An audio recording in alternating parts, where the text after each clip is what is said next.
2월 22일 우리말 성경 통독 본문은 창세기 43장에서 44장입니다.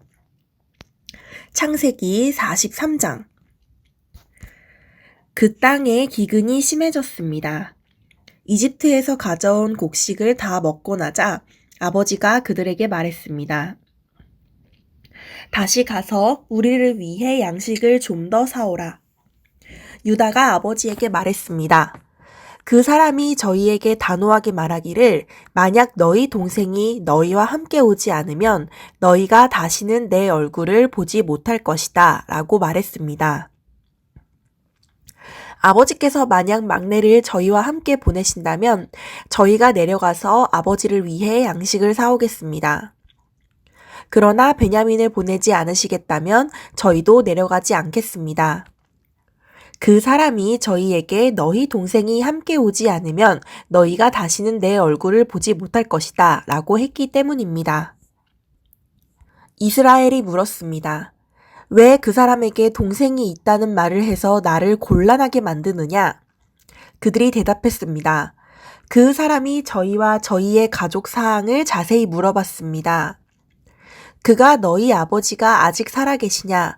너희에게 다른 형제가 있느냐? 라고 해서 저희는 그저 묻는 대로 대답했을 뿐입니다. 그가 너희 동생을 데리고 내려오라고 할 줄을 저희가 어떻게 알았겠습니까? 유다가 아버지 이스라엘에게 말했습니다. 이 아이를 저희와 함께 보내십시오. 그러면 저희가 당장 가겠습니다. 그래야 저희도 아버지도 저희 자식들도 죽지 않고 살 것입니다. 제가 베냐민을 책임지겠습니다. 제게 책임을 물으십시오.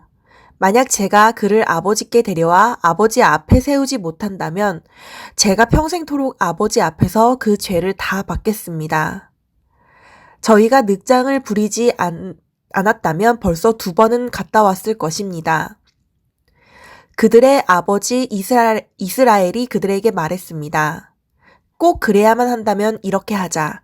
너희 자루에 이 땅의 가장 좋은 물건들, 곧 향유 조금과 꿀 조금과 향신료와 모략과 피스타치오와 아몬드를 넣어서 그 사람에게 선물로 갖고 가라. 돈도 2배로 갖고 가서 지난번에 너희 자루 아기에 담겨 돌아온 돈을 돌려주라. 그것은 아마 실수였을 것이다. 내 동생도 데리고 떠나 다시 그 사람에게 가라. 전능하신 하나님께서 너희로 그 사람 앞에서 긍휼을 입게 하셔서 너희의 다른 형제와 베냐민을 너희와 함께 돌아오게 하기를 바란다. 그러나 내가 내 자식들을 잃어야 된다면 잃을 수밖에 없다.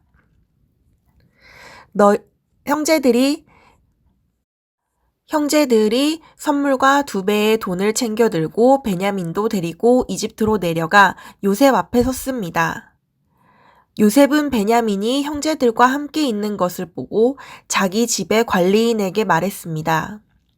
이 사람들을 내 집 안으로 들이고 짐승을 잡아 식사할 준비를 하여라. 그들이 정오에 나와 함께 식사할 것이다. 관리인이 요셉의 말대로 해 형제들을 요셉의 집으로 들어오게 했습니다. 형제들은 그의 집 안으로 들어가게 되니 두려워서 속으로 생각했습니다. 전에 우리 자루에 담겨서 도로 돌아온 그 돈 때문에 우리가 여기에 끌려왔나 보다. 그가 우리에게 달려들어 붙잡아 우리를 종으로 삼고 우리 나귀도 빼앗으려고 하나 보다. 그 집 문 앞에서 그들이 요셉 집의 관리인에게 다가가서 말했습니다. 그들이 말했습니다. 네 주여, 실은 저희가 지난번에 여기로 양식을 사러 왔었습니다. 그런데 저희가 여관에 도착해서 저희 자루를 열어보니 각 사람의 자루 입구마다 돈이 고스란히 들어있었습니다. 그래서 저희가 그것을 다시 가져왔습니다. 그리고 저희가 양식을 살 돈을 더 가져왔습니다. 저희는 누가 돈을 자루에 넣었는지 모릅니다. 그 관리인이 말했습니다. 괜찮습니다. 두려워하지 마십시오. 여러분의 하나님, 곧 여러분의 아버지 하나님께서 여러분들 자루에 보물을 넣어주신 것입니다. 저는 여러분의 돈을 받았습니다. 그러고 나서 그는 시므온을 그들에게 데려왔습니다. 관리인은 형제들을 요셉의 집으로 데리고 들어가 씻을 물을 주고 그들의 나귀에게도 먹이를 주었습니다. 형제들은 자신들이 거기에서 식사를 하게 되리라는 것을 들었기 때문에 정오가 돼 요셉이 오기 전에 준비해온 선물을 챙겼습니다. 요셉이 집에 오자 그들은 준비한 선물을 집 안으로 갖고 들어와 그 앞에서 땅에 엎드려 절했습니다. 요셉은 형제들에게 잘 있었는지 묻고 난 다음 말했습니다. 너희가 말했던 너희의 늙은 아버지는 어떠시냐? 그분은 아직 살아계시냐? 그들이 말했습니다. 주의 종인 저희 아버지는 아직 살아계시고 잘 지내고 계십니다. 그들이 다시 머리를 숙여 절했습니다. 요셉이 눈을 들어 자기 어머니의 아들인 자기 동생 베냐민을 보고 이 아이가 너희가 내게 말했던 그 막내냐 하고 물어보고 다시 말했습니다. 아이야, 하나님께서 내게 내게 은혜 베푸시기를 바란다. 요셉은 서둘러서 밖으로 나갔습니다. 그가 자기 동생을 보자 애틋한 마음이 불타올랐기 때문이었습니다. 그는 울 곳을 찾아 자기 방으로 들어가 울었습니다. 그러고 나서 요셉은 얼굴을 씻고 다시 나왔습니다. 그가 마음을 진정시키면서 말했습니다. 음식을 내오너라. 사람들이 음식을 요셉에게 따로 차려주고 그 형제들에게 따로 차려주고 요셉과 함께 식사를 하는 이집트 사람들에게 또 따로 차려주었습니다. 이는 이집트 사람들은 히브리 사람들과 함께 식사하는 것을 혐오스러운 일로 여겨 그들과 함께 식사를 할 수 없었기 때문이었습니다. 형제들의 자리가 첫째부터 막내까지 나이 순서대로 요셉의 앞에 배정됐습니다. 이 때문에 형제들이 놀라 서로 얼굴을 바라보았습니다. 요셉이 자기 상에서 음식을 나눠주었는데 베냐민에게는 다른 사람들보다 5배나 많은 양의 음식을 주었습니다. 그들이 마시며 요셉과 즐거워했습니다. 창세기 44장. 요셉은 자기 집의 관리인에게 명령했습니다.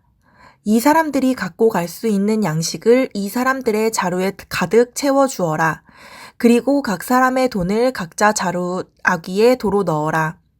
그리고 막내의 자루 입구에는 내 잔, 곧 내 은잔을 넣고 또 한 곡식값도 함께 넣어라. 관리인이 요셉이 말한 대로 했습니다. 아침이 밝자 형제들은 나귀를 이끌고 길을 떠났습니다. 그들이 성을 벗어나서 그리 멀리 가지 못했을 때 요셉이 자기 집의 관리인에게 말했습니다. 지금 그 사람들을 쫓아가 따라잡고 말하여라. 너희가 왜 선을 악으로 갚았느냐? 이것은 내 주인이 마시는 데 쓸 뿐 아니라 점을 칠 때도 쓰는 잔이 아니냐? 너희가 악한 짓을 저질렀구나 라고 말이다. 관리인은 형제들을 따라잡고 그들에게 이 말을 그대로 했습니다. 그러나 형제들이 관리인에게 말했습니다. 내 주께서 왜 그런 말씀을 하십니까? 저희는 그런 짓을 절대 하지 않았습니다. 저희가 저희 자루의 입구에서 발견한 돈도 가나안 땅에서 다시 갖다 드렸습니다. 그런데 저희가 어떻게 관리인님의 주인 집에서 은이나 금을 훔쳤겠습니까? 만약 주의 종들 가운데 어느 누가 그것을 갖고 있다는 것이 밝혀지면 그는 죽어 마땅할 것입니다. 그리고 저희도 내 주의 종이 될 것입니다. 그가 말했습니다. 좋다. 너희들이 말한 대로 하자. 누구든 그것을 갖고 있는 것이 드러난 사람은 내 주의 종이 될 것이다. 그러나 나머지 사람들은 죄가 없을 것이다. 그들은 각자 자기 자루를 땅에 얼른 내려놓고 풀어보았습니다. 그 관리인이 큰아들부터 시작해서 막내에 이르기까지 짐을 뒤졌습니다. 그런데 그 잔이 베냐민의 자루에서 나왔습니다. 형제들이 자기 옷들을 찢었습니다. 그리고 나귀의 짐을 싣고 성으로 되돌아갔습니다. 유다와 그 형제들이 요셉의 집에 이르렀을 때 요셉은 아직 거기 있었습니다. 그들이 요셉 앞에서 땅에 엎드렸습니다. 요셉이 그들에게 말했습니다. 너희들은 도대체 무슨 짓을 한 거냐? 너희들은 나 같은 사람이 그것으로 항상 점을 친다는 것을 모르느냐? 유다가 대답했습니다. 우리가 내 주께서 무슨 말을 할 수 내 주께 무슨 말을 할 수 있겠습니까? 우리가 무슨 말을 하겠으며 우리의 결백을 어떻게 증명하겠습니까? 하나님께서 주의 종들의 죄악을 밝히셨으니 이제 우리와 그 잔을 가진 것으로 드러난 사람은 이제 다 내 주의 종입니다. 요셉이 말했습니다. 내가 그렇게는 하지 않을 것이다. 그 잔을 가진 것으로 드러난 사람만 내 종이 될 것이다. 그러니 너희는 너희 아버지에게 평안히 돌아가라. 그때 유다가 요셉에게 다가가 말했습니다. 내 주여, 내 주께 주의 종이 한마디만 할 수 있게 해주시고 주의 종께 화를 내지 마십시오. 주께서는 바로와 같으신 분입니다. 내 주께서 이 종들에게 너희에게 아버지나 형제가 있느냐고 물으시기에 저희가 나이든 아버지와 그 노년에 난 막내 아들이 있는데 그 형은 죽었고 그 어머니의 아들은 하나밖에 남지 않아서 아버지께서 그를 사랑하십니다. 라고 대답했습니다. 그러자 주께서는 종들에게 내가 직접 그 아이를 보도록 데리고 내려오라고 하셨습니다.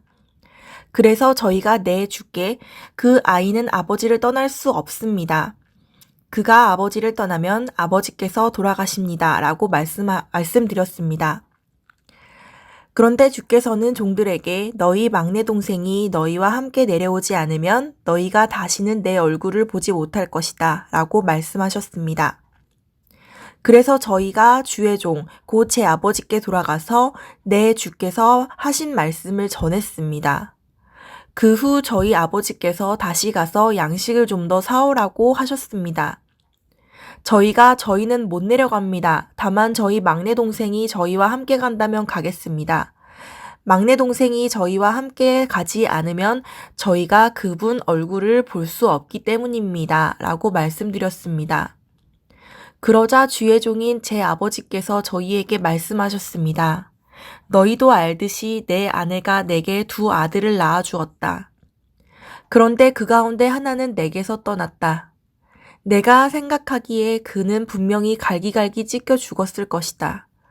그 후로 나는 지금까지 그 아이를 다시 볼 수 없었다.